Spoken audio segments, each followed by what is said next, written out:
There's a famous hadith in Muslim Imam Ahmad and also in other books of hadith, in which the Prophet ﷺ says that after every 100 years, Allah will send somebody to revive the ummah. Man yujaddidu hadha ad-din, to revive it. Reviving means it was asleep, he'll wake it up. Reviving means the science was lost, he'll make sure the Muslims remember their science, right? Reviver means he's gonna remind the Muslims of something they have forgotten. So there's a hadith that says after every 100 years, somebody's gonna come and revive the ummah. Our Shaykh said, you all know this hadith, don't you? We said, yes, of course we know the hadith, yes. So he said, what's the question that everybody has on his or her minds? So we said immediately, well, Shaykh, is obvious. The question is, who's the reviver of our times? Isn't that the question, right? Who is this person?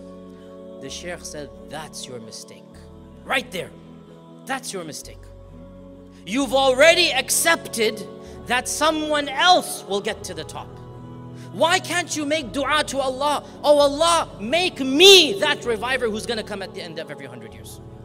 Why have you accepted mediocrity? Surely somebody's going to be there. Why can't you aim for the top? And you know what? Even if you don't get there, because in the end there's only one person that will get there, okay? So let's be realistic. Somebody will, by the way, right? Somebody will. Even if you don't get right to the very top and you become the all-time mujaddid of this century, guess what? When you made that your goal and you spent your life doing your best to benefit the ummah, by the time you die, even if you don't get all the way up there, you would have gone so high, as the saying goes, aim for the stars, even if you get to the moon. Yani mashallah, you've made it, right? Aim for the stars, even if you get to the moon, even if you get way up there, alhamdulillah, you've accomplished a lot. And that's exactly what our ummah wants every one of us to do. Brothers and sisters, I want every one of us to think about a very simple question. What do I want to do with my life? What's my vision? What's my goal? And once you've answered that question, set the highest goal that you can imagine, that you can possibly